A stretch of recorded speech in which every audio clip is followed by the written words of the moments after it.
Good morning. আশা করছি তোমরা সবাই ভালো আছো, সুস্থ আছো। আমরাও কিন্তু ভালোই আছি। আজকে হচ্ছে শুক্রবার আর এখন বাজে ৮টা।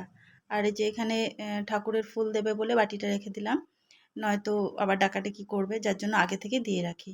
তো সকালবেলা থেকে উঠে কাজবাজ সব মানে যত বাসি কাজ ছিল সেগুলো কমপ্লিট হয়ে গেছে। দিয়ে আসলাম রান্নাঘরে চা করতে।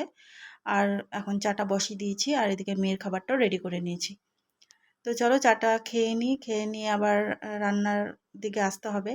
আর আজকে এনেছিল বাজার থেকে হচ্ছে ছোট ছোট এই মৌরলা মাছগুলো আর ইলিশ মাছ। তো দেখা যাক কোনটা করি। তো এইদিকে হচ্ছে তোমার কালকে রাতেই এনেছিল এইসব এই পালং শাকগুলো। তো এখনও পালং শাক মানে পাওয়া যায় কিন্তু সেরকম স্বাদ লাগে না। যাই হোক, তো এনেছে যখন করতে হবে এটার কিছু একটা। তো শাকগুলোকে আগে ফ্রিজ থেকে বের করে নিয়েছি। আর কালকে রাত্রেই এগুলোকে ধুয়ে টুয়ে একটা ক্যারি ব্যাগের মধ্যে ভরে রেখে দিয়েছিলাম। আর সকাল থেকে এত প্রচণ্ড গরম, মানে কদিন ধরে এত গরম পড়েছে। আর দেখো না পেরে একটা নেক ফ্যান গলায় লাগিয়ে নিয়ে রান্না করছি। আর কি করব বলো, মানে গরমটা একদমই সহ্য করতে পারছি না। আর রান্নাঘরে আসলে যেন গরমটা বেশিই লাগছে। তো যাই হোক, এদিকে শাকটা কুটে নিয়েছি আর এটা একটু বড়ি দিয়ে একটু করে নেবো ঝোল ঝোল মতন। খুব একটা ঝোলও না, যাই হোক গা মাখা ব্যাপারটা থাকবে। আর একটু ধনেপাতা দিয়ে দেবো নামানোর আগে। আর এটা খেতে আমার বর ভীষণই ভালোবাসে। তো ঝোলটা মানে বেশি খায়, কিন্তু আমি আজকে ঝোল করব না সেরকম। তো চলো রান্নাটা করি, দেখতে থাকো।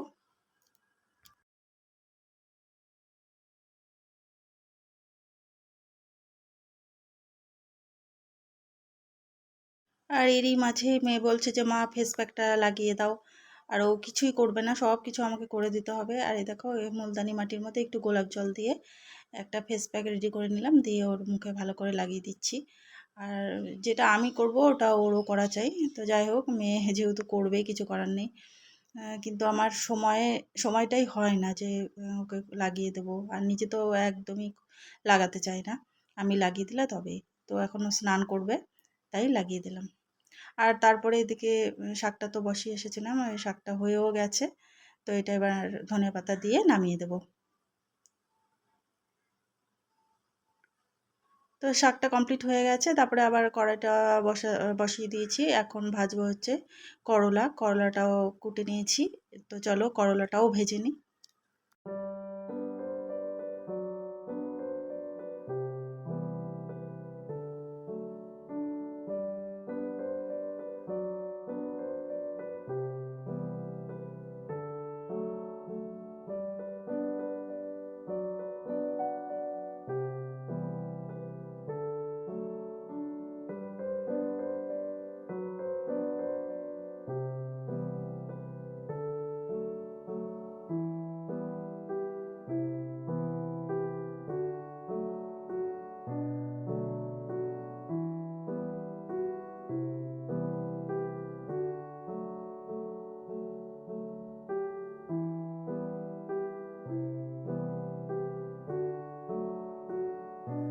আর এখন করব হচ্ছে সেই মৌরলা মাছটা।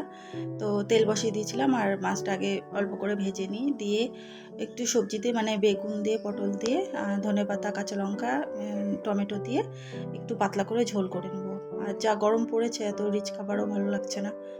আর মানে এখন খাওয়াটাও উচিত না, যদিও মেয়েকেও বলেছে হালকা পাতলাই খেতে। যার জন্য ভাবলাম যে এটাই করে নিই। আর ইলিশ মাছটা থাক, রাতে দেখা যাবে। আর এটাই করে নিই, তাড়াতাড়ি হয়ে যাবে। আর এত গরম পড়েছে যে রান্না করতেও ইচ্ছে করছে না। তো চলো ঝোলটা করে নিই।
রান্নাবান্না তো কমপ্লিট হলো, এখন আমি করব হচ্ছে স্নান।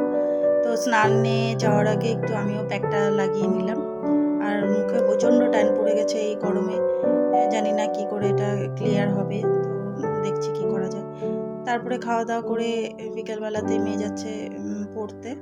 তো এখন বাজে হচ্ছে 5টা। তো ওকে আমি পড়তে দিতে গেলাম। এখন ও বেরিয়েছে পড়তে, আর বাড়ি ঢুকবে রাত্রি 9:30টায়। কারণ এখান থেকে বেরিয়ে আবার ও আরেকটা টিউশনে যাবে।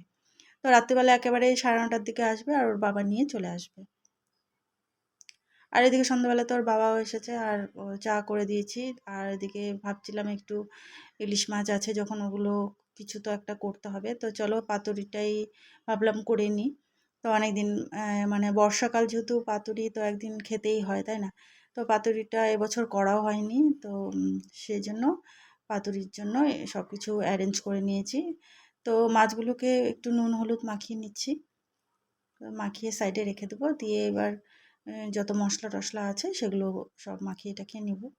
তো চলো দেখতে থাকো তোমরা।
তো মাছগুলোকে তো দেখতেই পেয়েছো, মশলা টশলা দিয়ে মাখিয়ে নিয়েছি।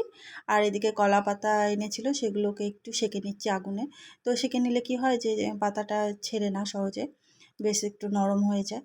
তো এই দেখো মাছটা কিছুক্ষণ একটু মাখিয়ে রেখেছিলাম। আর এবারে একটা করে নেব, আর হচ্ছে মানে কলা পাতার মধ্যে দিয়ে মুড়িয়ে নেব।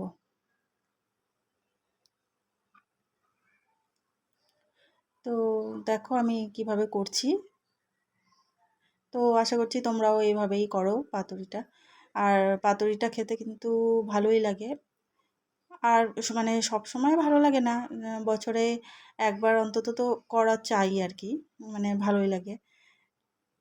আর সবসময় তো এমনিতে ঝোল এটা ওটা করতেই থাকি, যার জন্য আজকে ভাবলাম যে পাতুরিটাই করি। তো এখানে কলা পাতায় মাছটা দিয়ে ভালো করে এবার হচ্ছে সুতো দিয়ে মুড়ে নেব। তো এইভাবে একটা একটা করে সব কিছু মুড়ে নেব।